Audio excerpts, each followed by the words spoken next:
Hey guys, so on this channel I cover a lot of hobbyist hacker hardware stuff, though I've never really covered the topic of how does one actually become a hacker? How does one climb the ladder to achieve such a noble status?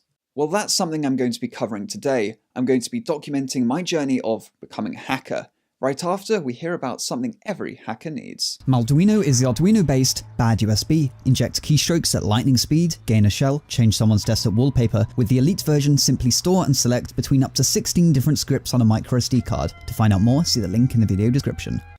So firstly, it's well known that hackers don't use Windows or Mac. They use a special firmware called Linux. Linux is like Windows, except it comes with special hacker tools such as Terminal and Bash. So firstly, to start off, you're going to want to find a Linux download. Though I couldn't seem to find a pure Linux download, only these advanced versions of Linux such as Debian, CentOS, and OpenSUSE. If you do have a direct download link for Linux, please leave it in the comments as I did get quite lost here. Anyway, after searching through hack forums, on incognito mode of course, so I didn't get caught, I found out that Kali is the best Linux hacker distribution. So I figured that using Kali was the next best thing to using the real Linux. So I downloaded a copy of Kali and I installed it by putting it in my applications folder. Again, just more issues. I tried opening it, it wouldn't work, it just mounted a drive. I was a bit confused, so I went on to Stack Overflow to ask for help, though people just started downvoting me, which as a beginner just made me feel really disheartened and made me feel like I was stupid, which just really wasn't cool.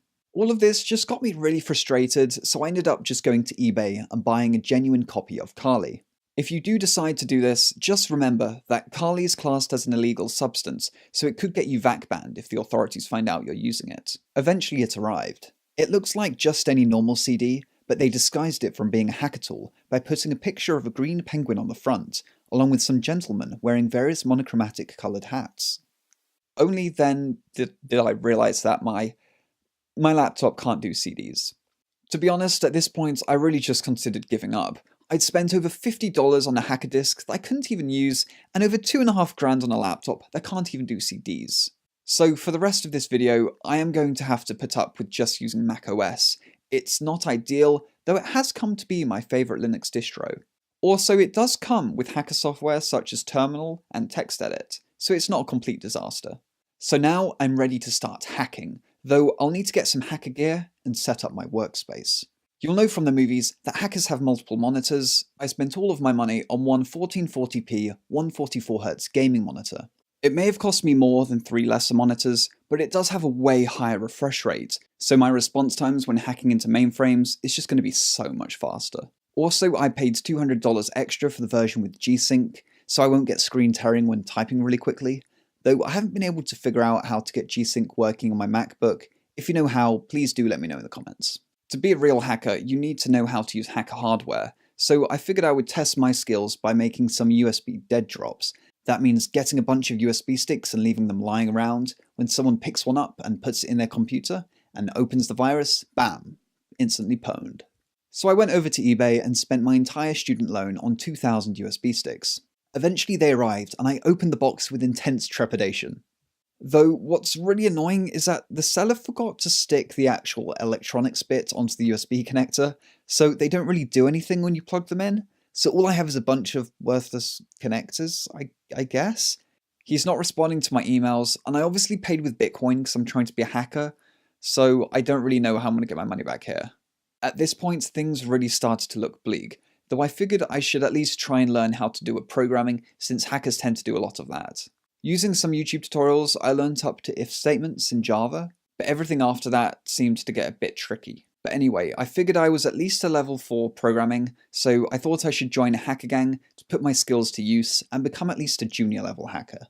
I went and posted on various hacker sites, asking if any positions were available, though I didn't seem to have much luck. Anyway, hackers tend to be really politically active, so I changed my wallpaper to some great historical and current political heroes.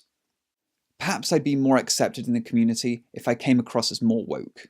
The best hackers tend to be intellectuals of sorts, specifically very good at maths. So I thought I should open my mind and learn some of the great mathematical theories from great mathematicians such as Dijkstra, Newton, and Diane Abbott. Unfortunately, this entire exercise was all in vain, as I'm no closer to realizing my true hacker potential. I was even forced to reinstall my OS after I accidentally opened the notorious ransomware Vim, which I was unable to get out of. So anyway guys, I hope you learnt from my mistakes, and maybe one day you can be a proper hacker, unlike myself. If you like this video, remember to give it a like, or two. Remember to subscribe if you haven't already. Share it if you've got any hacker friends. Maybe they can leave comments. Let me know how I can be an actual hacker. And yeah, stay tuned for more hacking videos, I guess. Thanks.